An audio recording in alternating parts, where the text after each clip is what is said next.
नमस्कार, आप देख रहे हैं महाराष्ट्र फाइल्स। आपके साथ मैं हूं परवीन शेख। आपको बताएंगे मुंबई पहुंचे पीएम मोदी का क्या है बड़ा ऐलान। सुप्रीम कोर्ट में क्यों उद्धव को नहीं मिली राहत। उद्धव के शिव सैनिकों पर पुलिस ने क्यों बरसाए डंडे। आई लव महादेव अभियान से क्यों परेशान है विपक्ष। इसके अलावा जानेंगे कौन किसे दे रहा है चुनौती, कौन किसकी बढ़ा रहा है टेंशन। साथ ही आपको इन सभी खबरों से कराएंगे रूबरू। लेकिन तमाम बड़ी खबरों में आगे बढ़ने से पहले एक नजर डालते हैं महाराष्ट्र की टॉप हेडलाइंस पर। 2 दिन के महाराष्ट्र दौरे पर पीएम मोदी मुंबई पहुंचते ही प्रधानमंत्री ने किए बड़े ऐलान। धनुष बाण पर दावेदारी को लेकर उद्धव को सुप्रीम कोर्ट से नहीं मिली राहत। देश की सबसे बड़ी अदालत में 12 नवंबर को होगी सुनवाई। उद्धव के शिव सैनिकों ने हॉल न मिलने पर सरकारी गेस्ट हाउस में की तोड़फोड़, फिर पुलिस ने जमकर चलाई लाठियां। आई लव मोहम्मद के जवाब में आई लव महादेव। बीजेपी नेता किरीट सोमैया बोले कानून सभी के लिए बराबर। किसानों के लिए फडणवीस सरकार के सबसे बड़े राहत पैकेज को विपक्ष ने बताया मजाक, आंकड़ों से खेलने का लगाया आरोप। खबरों में सबसे पहले बात पीएम मोदी के महाराष्ट्र दौरे की। प्रधानमंत्री नरेंद्र मोदी आज से 2 दिन के महाराष्ट्र दौरे पर है। मुंबई दौरे पर जाने से पहले दिल्ली में उन्होंने नोवे इंडिया मोबाइल कांग्रेस का आगाज किया, जहां उन्होंने बताया कि भारत ने कैसे तकनीक के क्षेत्र में 2014 के बाद से ऐतिहासिक विकास की नई इबारत लिखी है। जिसके बाद पीएम मोदी मुंबई रवाना हो गए।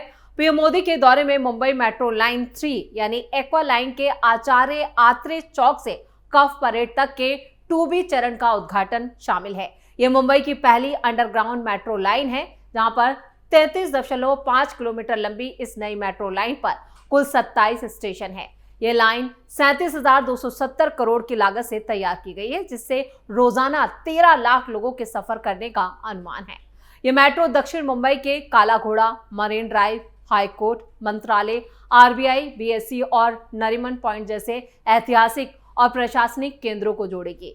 बीएमसी चुनावों से पहले पीएम मोदी ने पूरी बाजी पलट कर रख दी है। मुंबई को करोड़ों की सौगात दी। पीएम मोदी ने जिस तरह से मुंबई में एक के बाद एक कई उद्घाटन और परियोजनाओं का शिलान्यास किया, उससे विपक्ष की टेंशन काफी बढ़ गई है। आपको बता दें कि जनवरी 2026 की शुरुआत में ही बीएमसी चुनाव है, लेकिन उससे पहले महाराष्ट्र दौरे पर पहुंचे पीएम मोदी ने एक एक करके अपनी सरकार की उपलब्धियां गिनाई। सीएम फडणवीस से लेकर सभी महायुति के नेता एक मंच पर मौजूद रहे। यानी महाराष्ट्र दौरा पीएम मोदी ने जो 2 दिन का दौरा है वो कई मायनों में खास रहा, और इसको लेकर बीएमसी को भी खासा सजाया गया है। यानी यहाँ पर ब्रिटेन के प्रधानमंत्री भी मुंबई पहुंच रहे हैं, जिसको लेकर बीएमसी को तिरंगे और ब्रिटेन के झंडे से लाइट से सजाया गया है, जो अपने आप में अट्रैक्शन का केंद्र बना हुआ है। खबरों में आगे बढ़ते हैं। शिवसेना के नाम और चुनाव सिंबल से जुड़ी दावेदारी को लेकर आज सुप्रीम कोर्ट में सुनवाई हुई। इस दौरान उद्धव ठाकरे गुट ने मामले की जल्द सुनवाई की मांग की थी और स्थानीय चुनावों का हवाला दिया। हालांकि सुप्रीम कोर्ट ने कहा कि इस मामले में अब 12 नवंबर को सुनवाई होगी। दरअसल उद्धव ठाकरे की तरफ से इस मामले की जल्द सुनवाई की मांग की गई थी, जिसको लेकर कोई राहत उद्धव ठाकरे को नहीं मिली। सीनियर वकील कपिल सिब्बल ने कोर्ट को यह जानकारी दी कि महाराष्ट्र में जनवरी में स्थानीय निकाय चुनाव होने वाले हैं। ऐसे में इस पर जल्द फैसला जरूरी है। महाराष्ट्र में शिवसेना के 2 गुट उद्धव ठाकरे और एकनाथ शिंदे के बीच पार्टी के कंट्रोल और पहचान को लेकर विवाद जारी है। यह मामला अब सुप्रीम कोर्ट में है। आज जस्टिस सूर्यकांत और जस्टिस जॉय माल्या बागची की बेंच ने इस मामले की सुनवाई 12 नवंबर को तय की है। कपिल सिब्बल ने कोर्ट से कहा कि राज्य में जनवरी 2026 में स्थानीय यानी बीएमसी चुनाव होने जा रहे हैं, और इससे पहले इस विवाद पर सफाई यानी स्पष्टता जरूरी है, ताकि इस मामले पर जो भ्रम की स्थिति बनी हुई है वो साफ हो सके। आपको बता दें कि मामला चुनाव आयोग के उस फैसले से जुड़ा है जिसमें आयोग ने एकनाथ शिंदे के नेतृत्व वाले गुट को असली शिवसेना के रूप में मान्यता दी थी और पार्टी का नाम और चुनाव सिंबल धनुष बाण शिंदे गुट को दिया था। उद्धव ठाकरे गुट ने इस फैसले को सुप्रीम कोर्ट में चुनौती दी थी। ठाकरे गुट का कहना था कि चुनाव आयोग ने तथ्यों और पार्टी की वास्तविक संरचना को नजरअंदाज किया है।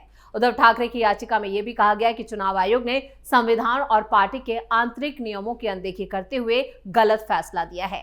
वहीं शिंदे गुट ने अपने पक्ष में यह तर्क दिया कि उनके पास पार्टी के ज्यादातर विधायकों और सांसदों का समर्थन है, इसलिए वही असली शिवसेना है।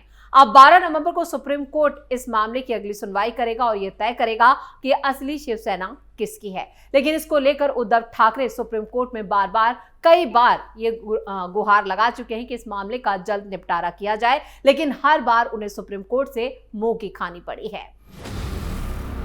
खबरों में आगे बढ़ते हैं, बात अगली खबर की।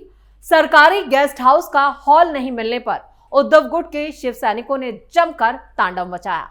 गेस्ट हाउस में तोड़फोड़ कर दी और कांच के दरवाजे सारे तोड़ डाले। मराठवाड़ा के आंदोलन की पृष्ठभूमि में मंगलवार को लातूर में पार्टी की एक समीक्षा बैठक की गई थी।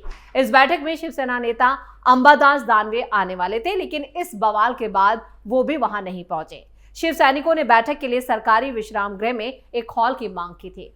कर्मचारियों ने बताया कि हॉल यहां पर मौजूद नहीं, यानी उसकी ना होने की जानकारी शिव सैनिकों को दे दी गई, जिससे शिव सैनिक गुस्से में आ गए। गुस्साए शिव सैनिकों ने हॉल के कांच के दरवाजे तोड़ डाले और अपना गुस्सा जाहिर किया। इस घटना की जैसे ही जानकारी पुलिस को मिली, फौरन मौके पर पुलिस पहुंची और सुरक्षा बल तैनात कर दिए गए। इस घटना से इलाके में कुछ देर के लिए तनावपूर्ण माहौल बन गया। पुलिस ने उद्धव के शिव सैनिकों को जमकर धोया, जिसके बाद हालात काबू में आए और इसके बाद कई शिव सैनिकों के खिलाफ थाने में मामला भी दर्ज किया गया है। और खबरों में आप बात करते हैं आई लव महादेव मुहिम की। महाराष्ट्र में बीजेपी नेता किरीट सोमैया ने आई लव मोहम्मद के जवाब में आई लव महादेव के समर्थन में अपने सैकड़ों कार्यकर्ताओं के साथ बीकेसी कनेक्टर कुर्ला जंक्शन पर आंदोलन किया। इस दौरान किरीट सोमैया के कार्यकर्ताओं ने कुर्ला जंक्शन पर गाड़ियों और ऑटो रिक्शा के ऊपर आई लव महादेव के स्टिकर लगाए। कुछ दिन पहले ही इस जगह पर कुछ युवकों ने गाड़ियों पर आई लव मोहम्मद के स्टिकर लगाए थे, जिससे काफी बवाल मचा था। स्टिकर लगाए जाने के विरोध में किरीट सोमैया ने कुर्ला पुलिस थाने में जाकर शिकायत दर्ज कराई थी और केस दर्ज करने की मांग की थी, लेकिन एफआईआर दर्ज नहीं हुई थी, जिसके बाद किरीट सोमैया ने उसी जगह पर जाकर उन युवकों की गाड़ियों पर आई लव मोहम्मद के स्टिकर लगाने की घोषणा की। सोमैया की घोषणा के बाद पुलिस भी हरकत में आ गई और तनाव कम करने की अपील भी की गई, लेकिन बाद में किरीट सोमैया आए और अपने समर्थकों के साथ उसी जगह पर स्टिकर कैंपेन चलाने लगे। बीजेपी नेता ने कहा कि जब पुलिस उन लोगों पर केस दर्ज नहीं कर रही है तो हम हिंदू विंग पर कैसे केस दर्ज कर सकते हैं। कानून तो सभी के लिए बराबर है, हम ये आंदोलन चलाएंगे, देखते हैं हमें कौन रोकता है। दरअसल आई लव मोहम्मद मुहिम की शुरुआत सबसे पहले यूपी में हुई थी, जिसके बाद देखते ही देखते ये महाराष्ट्र के कई डिस्ट्रिक्ट में फैल गई। सोशल मीडिया पर भी इसे लेकर ट्रेंड चलाया गया। जब ये कई राज्यों में पहुंचा तो इसके जवाब में आई लव महादेव की मुहिम की शुरुआत की गई। महाराष्ट्र में कई हिंदू संगठनों का इसे सपोर्ट मिला।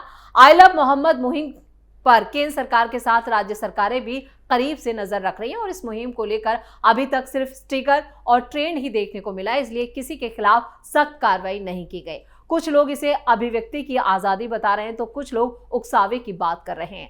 आपको बता दें कि आई लव मोहम्मद पर बरेली में जिस तरह से हिंसा हुई और उसके बाद पुलिस पर पथराव किया गया और फिर पुलिस ने लाठीचार्ज किया, वो मामला अब तक सुर्खियों में बना हुआ है, जिसके बाद ताबड़तोड़ एक्शन हो रहा है। प्रशासन अब तक इस मामले में 83 से ज्यादा लोगों को गिरफ्तार कर चुकी है। मौलाना तौकीर रजा खुद इस पूरे मामले का मास्टरमाइंड था। अब एक बार फिर महाराष्ट्र में भी कई जगह आई लव मोहम्मद को लेकर जिस तरह से मुहिम चलाने की कोशिश की गई, इसके पीछे भी साजिश की बू आ रही थी, लेकिन फडणवीस की पुलिस ने इन सभी जो हिंसा भड़काने की कोशिश की गई उसे पूरी तरह से नाकाम कर दिया। खबरों के आखिर में बात करते हैं किसानों की। मुख्यमंत्री देवेंद्र फडणवीस ने डिप्टी सीएम एकनाथ शिंदे और अजित पवार के साथ मिलकर राज्य के बाढ़ प्रभावित किसानों के लिए 32,000 करोड़ के राहत पैकेज का ऐलान किया है। उन्होंने कहा है कि दिवाली से पहले पूरी सहायता राशि बांट दी जाएगी। महायुति सरकार इसे राज्य के इतिहास का सबसे बड़ा पैकेज बता रही है। वहीं विपक्ष ने इस राहत पैकेज को खोखला और बहुत कम करार दिया है, जिससे किसानों को अपना जीवन फिर से पटरी पर लाने में मदद नहीं मिलेगी। विपक्षी दलों ने किसानों के लिए ज्यादा मजबूत मदद के साथ साथ एक ठोस पुनर्वास योजना की भी मांग की। रिलीफ पैकेज के इतने बड़े आंकड़े के बावजूद इस घोषणा पर विपक्ष जमकर सियासत कर रहा है। शिवसेना यूबीटी विधायक कैलाश पाटिल ने सरकार पर सिर्फ आंकड़ों से खेलने का आरोप लगाया। दावा किया कि नुकसान के हिसाब से ये सहायता पैकेज काफी नाकाफी साबित होगा। कांग्रेस नेता विजय वडेट्टीवार ने भी तीखी आलोचना करते हुए कहा है कि किसानों की आत्महत्या की जो दर है वो इस साल भी काफी ऊंची रही है और इसको देखते हुए जो राहत पैकेज दिया गया है, जो सहायता दी गई है, वो पूरी तरह से एक मजाक है। वडेट्टीवार ने एनडीआरएफ के मापदंडों का पालन करने के लिए पैकेज की आलोचना की और सवाल किया कि एक समृद्ध राज्य महाराष्ट्र पंजाब जैसे दूसरे राज्यों की दी गई सहायता राशि के बराबर क्यों नहीं हो सकता।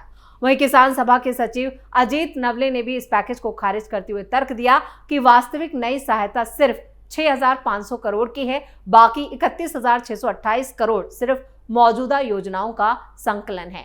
उन्होंने ये निष्कर्ष निकाला कि सरकार ने पीड़ितों को कुछ भी ठोस नहीं दिया। गौरतलब है कि महाराष्ट्र सरकार के राहत पैकेज में 29 जिले शामिल हैं, जहां करीब 68 लाख हेक्टेयर की फसलें बर्बाद हुई हैं। प्रमुख प्रावधानों में फौरन फसल क्षतिपूर्ति के लिए 6,175 करोड़ और प्रति हेक्टेयर 47,000 की नगद रकम शामिल है।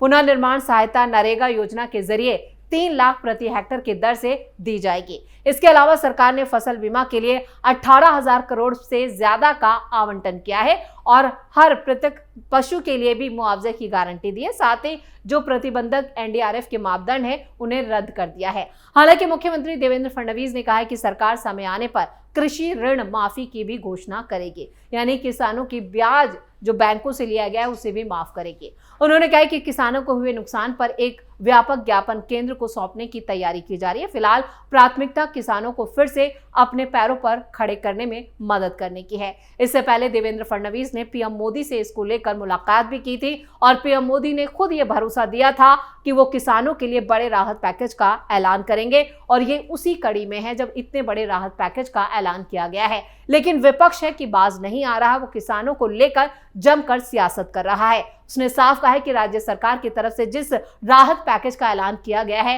वो पूरी तरह से सिर्फ आंकड़ों से खेलने का खेल है और ये किसानों के लिए पूरी तरह से नाकाफी है। इसी के साथ महाराष्ट्र फाइल्स में खबरों का सिलसिला यहीं खत्म करते हैं। बाकी खबरों के लिए आप जुड़े रहिए कैपिटल टीवी के साथ।